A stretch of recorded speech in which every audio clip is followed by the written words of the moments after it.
기독교 신앙은 담보가 확실합니다. 기독교 신앙은 담보가 확실합니다. 한번 해봅니다. 기독교 신앙은 담보가 확실합니다. 기독교 신앙은 담보가 확실합니다. 창세기 43장을 보면 기독교 신앙의 핵심을 꽉 집어서 말씀하고 있는 아주 중요한 단어 하나가 있습니다. 9절 말씀에 나오는 담보라고 하는 이 단어입니다. 보면 9절 말씀을 보면 내가 그를 위하여 담보가 되오리니 아버지께서 내 손에서 그를 찾으소서. 내가 만일 그를 아버지께 데려다가 아버지 앞에 두지 아니하면 내가 영원히 죄를 지리다. 야곱의 넷째 아들인 유다가 그의 아버지가 가장 아끼고 사랑하는 베냐민이라고 하는 이 막내 동생을 위해서 스스로 본인 자신이 담보가 되겠다고 자청하는 내용입니다. 애굽의 총리가 베냐민을 데려와야만 양식을 팔게 놓으라고 하는 조건을 내걸어왔기 때문에 아버지를 설득해서 베냐민을 데리고 애굽에 가기는 하지만, 그러나 베냐민은 그의 아버지가 가장 아끼고 사랑하는 막내 아들이기 때문에 유다는 베냐민의 안전을 위해서 자기의 목숨을 담보해서라도, 자신의 목숨을 담보해서라도 반드시 베냐민을 무사히 아버지 곁으로 돌아오도록 하겠다고 하는 서약을 그의 아버지 야곱에게 하고 있는 것입니다. 여러분, 유다는요, 하나님의 구속사에 있어서 매우 중요한 인물입니다. 저쪽 유다는 이스라엘의 정통성을 이어가는 유다 왕국의 시조입니다. 여러분, 이스라엘 자손들이 출애굽을 할 때요, 가장 선두에 섰던 지파가 바로 유다 지파입니다. 이뿐만이 아니라 이스라엘 자손들이 출애굽을 할 그 당시에 이스라엘의 12지파에서 가장 인구가 많았던 지파도 역시 유다 지파였습니다. 유다 지파는 이스라엘 자손들이 출애굽을 할 그 당시부터 이스라엘 12지파를 대표하는 중심에 우뚝 서 있던 지파였습니다. 유다의 영향력은 여기가 끝이 아닙니다. 이스라엘 왕국이 솔로몬 왕 이후에 남북으로 분열이 될 때 이스라엘의 그 분열 왕국 중에서 어느 왕국이 이스라엘의 정통성을 물려받느냐면 남왕국인 유다 왕국이 이스라엘의 정통성을 물려받습니다. 여러분, 유다 왕국은요, 다윗 왕국의 정통성을 가진 후예들로 구성된 나라입니다. 그래서 성경은 예수님을 소개할 때 유다 지파 다윗의 자손, 혹은 유다 지파 다윗의 뿌리라고 성경은 예수 그리스도를 소개하고 있는 것입니다. 그럼 여러분, 유다 지파의 시조요, 유다 왕국의 뿌리인 그 유다가 베냐민을 위해서 담보가 되겠노라고 지금 자청하고 있습니다.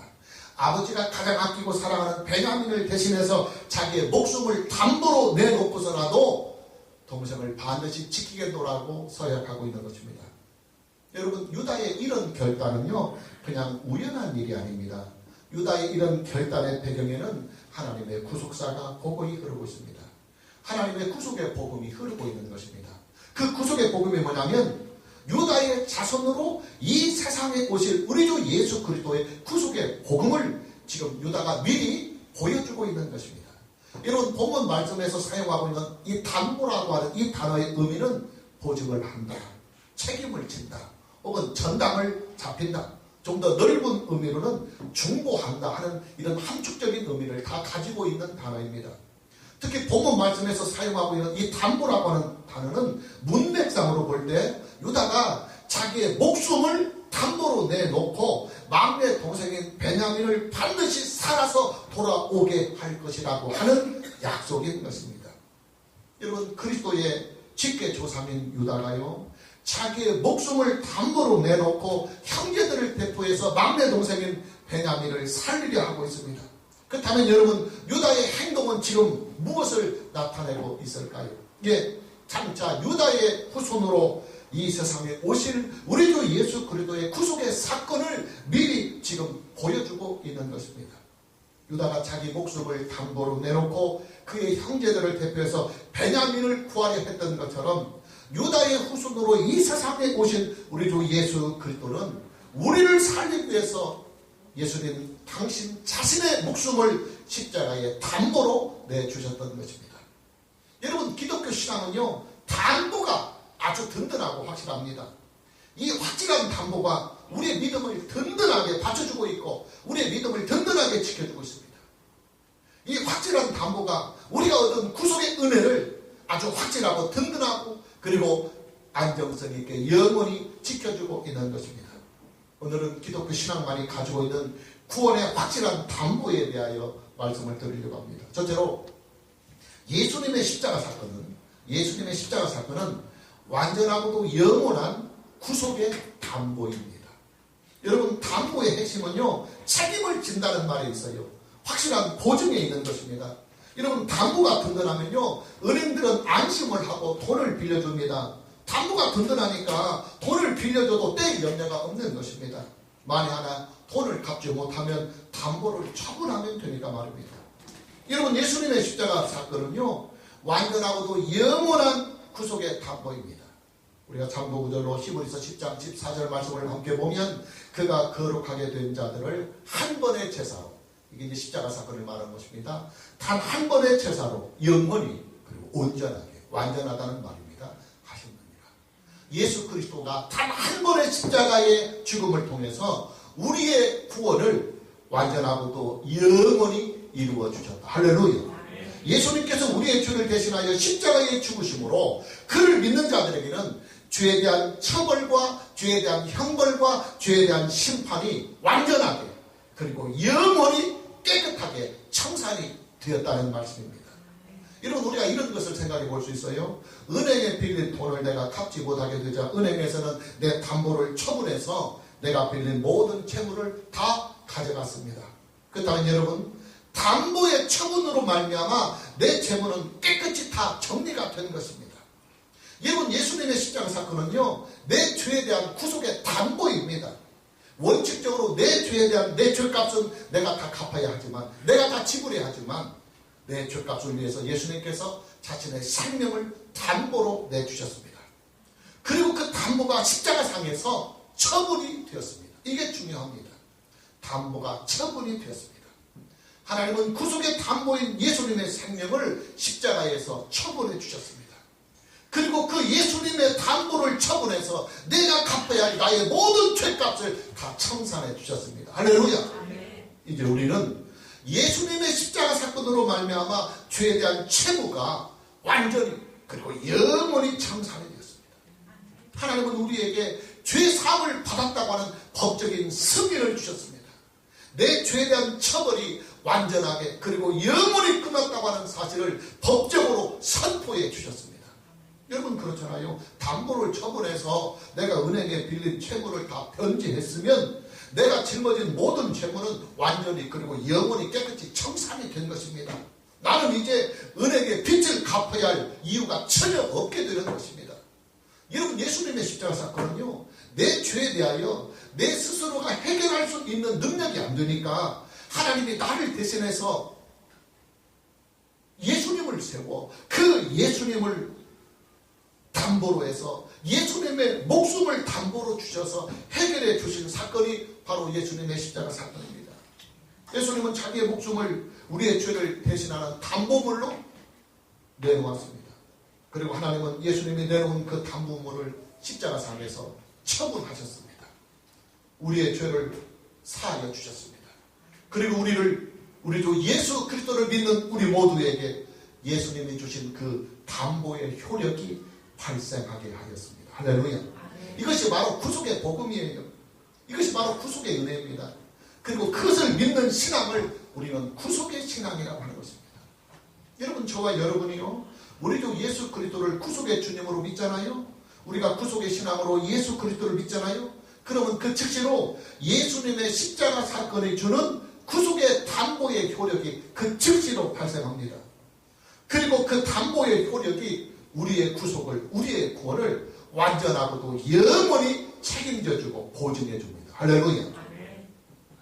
우리가 요한복음 20장을 보면 의심 많은 토마가 예수님의 부활을 믿지 못하자 부활하신 예수님이 토마에게 나타나셔서 토마에게 이런 말씀을 하십니다.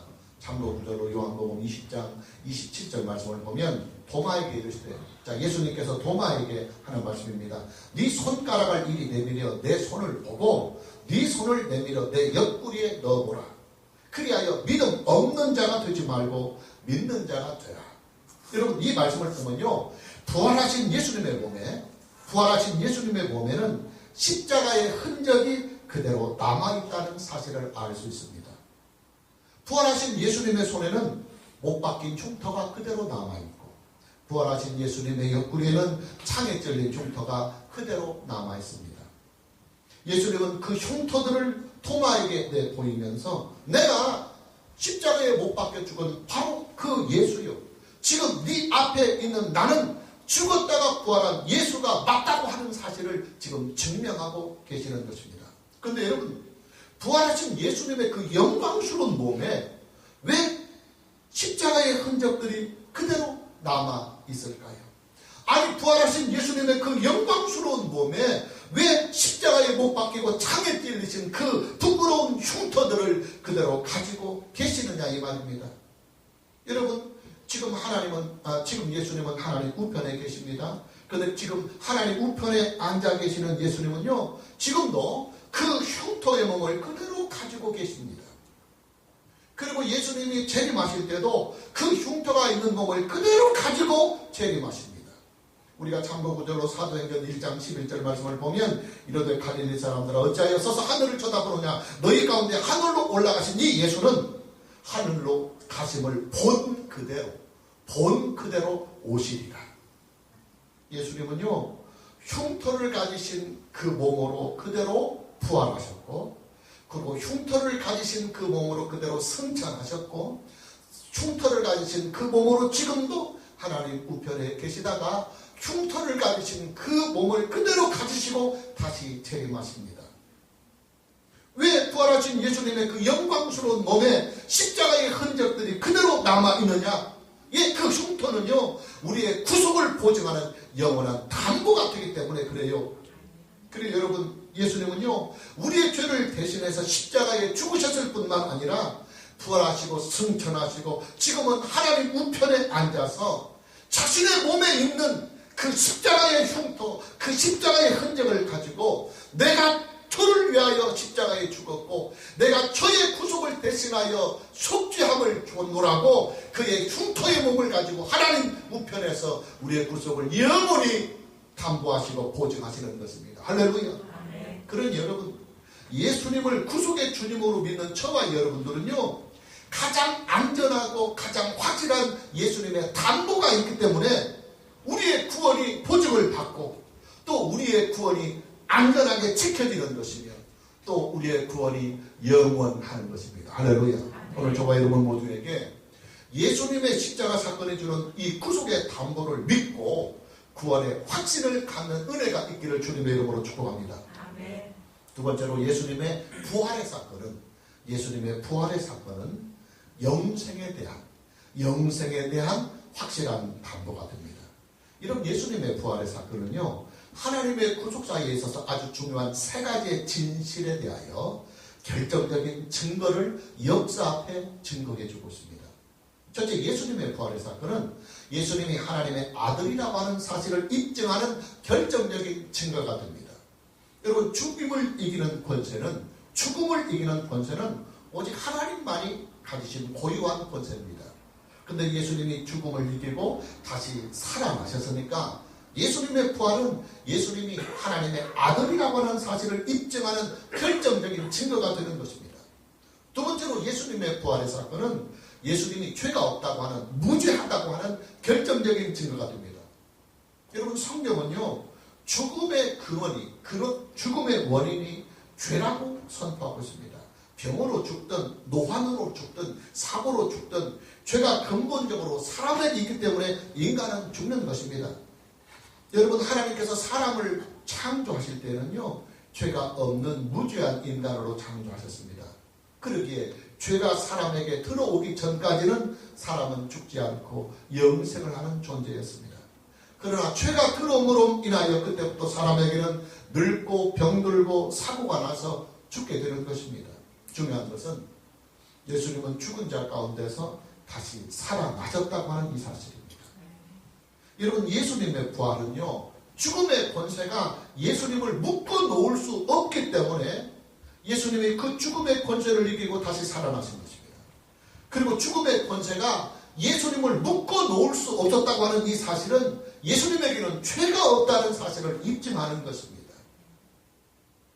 왜냐하면 인간의 죽음은 죄 때문에 오는 것이기 때문에 예수님이 죽음을 이기고 부활을 하셨다고 하는 것은 예수님께는 죄가 없다고 하는 사실을 반증하는 결정적인 증거가 되는 것입니다. 자, 그렇다면 여러분, 예수님은 무엇 때문에 죽으셨을까요? 예, 우리의 죄를 대신하여 죽으신 것입니다.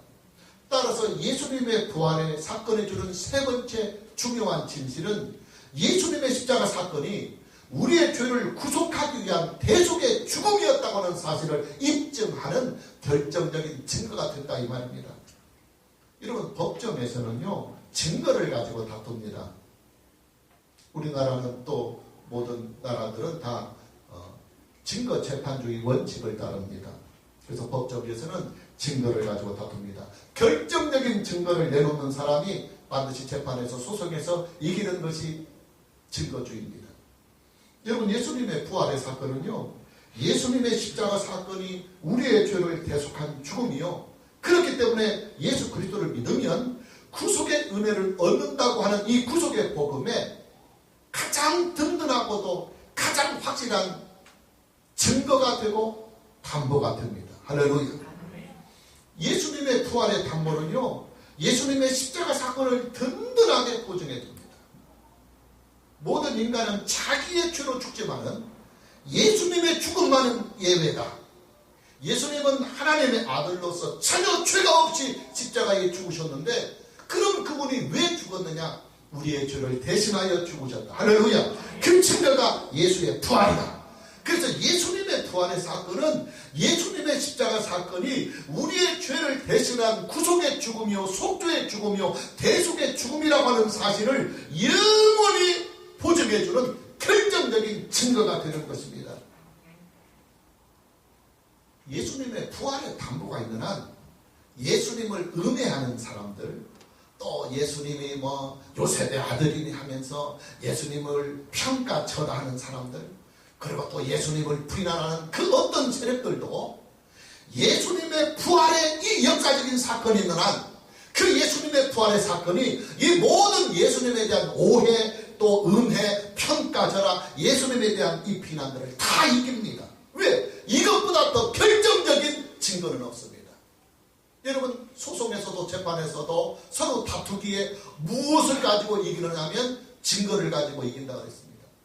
예수님의 부활은요, 이 세상에 예수님에 대한 그 어떠한 논란이나 예수님에 대한 그 어떠한 비난이나 비판도 다 이길 수 있는 결정적인 증거가 예수님의 부활의 증거입니다. 할렐루야. 아멘.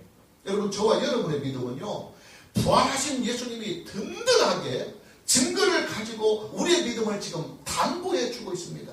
그렇기 때문에 예수 그리스도를 믿는 저와 여러분들에게는 죄의 권세나 사망의 권세나 심판이나 형벌이 전혀 힘을 쓰지 못합니다. 왜냐하면 부활하신 예수님께서 저와 여러분에게 그 부활의 능력으로, 그 부활의 결정적인 증거로 우리에게 구속을 보증하고 있어요. 우리의 구원을 든든하게 지켜주고 있어요.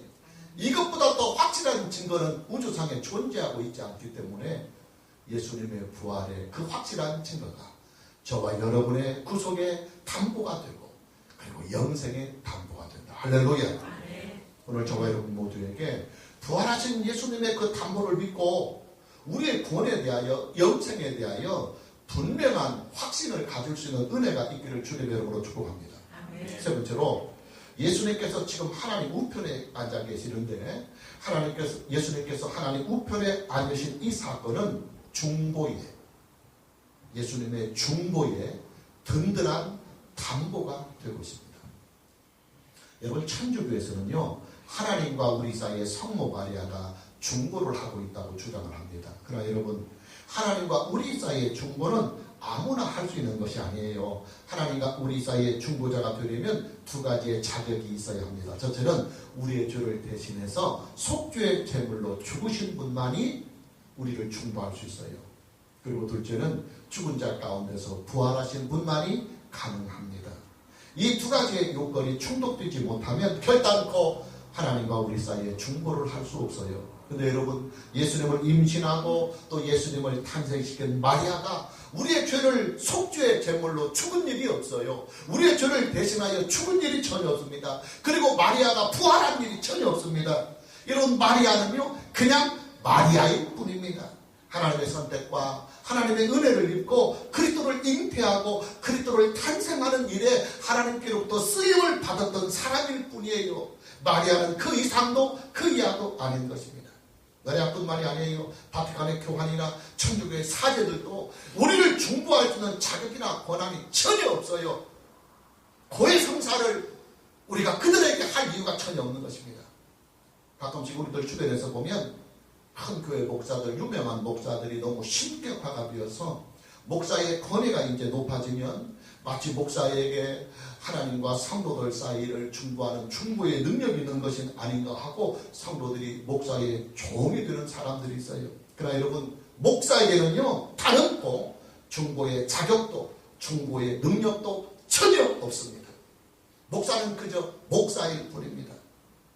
여러분, 우리는 중보 기도라는 말을 가끔씩 사용하는데 여러분, 우리가 중보 기도라는 말도 사용해서는 안 됩니다. 왜냐하면 사람은 원칙적으로 하나님과 사람 사이에 중보라는 말을 사용할 수 없어요.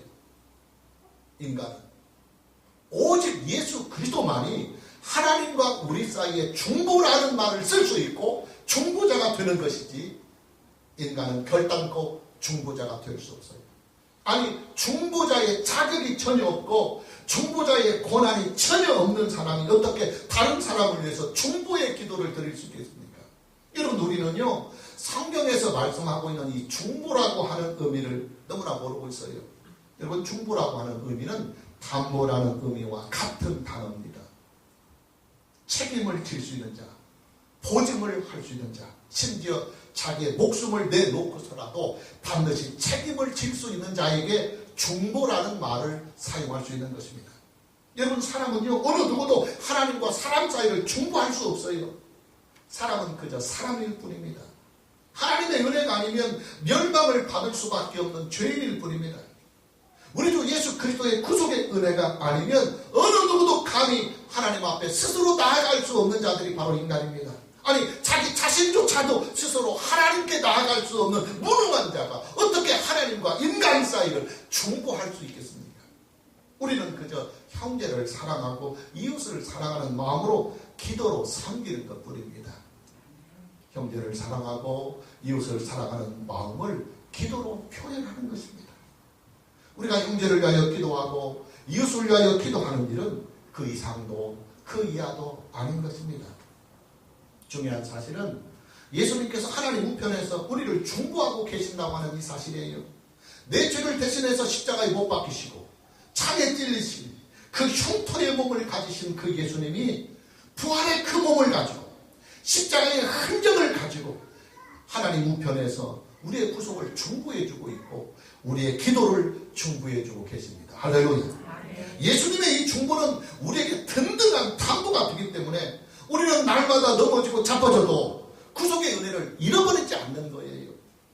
또 예수님이 하나님 우편에서 우리의 기도를 든든하게 중보하고 계시기 때문에 우리의 기도가 미약하다 할지라도 우리의 기도를 하나님이 받으시고 응답하시는 거예요. 할렐루야. 그래요, 여러분, 저와 여러분들에게는요 든든한 담보가 있습니다. 그 담보가 뭐냐면 하나님 우편에서 부활의 몸으로 그 십자가의 흔적을 가지고 하나님과 우리 사이를 중보하시는 중보자 되시는 예수 그리스도입니다. 예수님은 하나님 우편에서 우리의 구속을 위한 든든한 담보가 되어주고 계십니다. 또 우리가 하나님께 드리는 예배와 우리가 하나님께 드리는 기도에 대하여 하나님 아버지 우편에서 든든한 담보가 되고 계십니다. 그래서 우리가 예배할 때 예수 그리스도의 이름으로 예배하는 것이고 우리가 기도할 때 예수 그리스도의 이름으로 기도하는 거예요. 왜냐하면 우리의 기도와 우리의 예배를 아버지 우편에 계신 예수 그리스도가 중보자로 계시고 중보하시기 때문에 하나님이 받으시는 것이지 우리의 은하, 우리의 공로가 우리의 성품이 거룩해서 하나님이 우리의 예배를 받으시고 우리의 기도를 받으시는 것이 아니다 그 말이에요. 오늘 저와 여러분 모두에게 하나님 우편에서 우리를 중보하시며 든든한 담보가 되신 우리 주 예수 그리스도로 말미암아 여러분의 믿음에 승리하시고 또 여러분의 기도에 승리하시고 여러분의 그리스도 예수 안에서 살아가는 인생의 승리자가 되기를 주님의 이름으로 축복합니다. 아멘. 마지막으로 예수님의 재림의 사건은 천국에 대한 확실한 담보가 됩니다. 여러분, 하나님의 구속사의 완결점은 예수님의 재림입니다. 영생의 부활과 함께 영원한 천국에 들어가는 것이 하나님의 구속의 완성이고 완결점인데 그 모든 일이 다 예수님의 재림 때 이루어지기 때문입니다. 여러분, 예수님의 재림은요, 하나님의 구속사의 완결점입니다. 감사히도 성경은 예수님의 재림에 대하여 분명한 약속을 우리에게 주셨습니다. 예수님의 재림에 대한 성경의 이 분명한 약속은 우리의 구원의 완성을 위한 확실하고도 든든한 담보가 됩니다. 할렐루야. 아멘.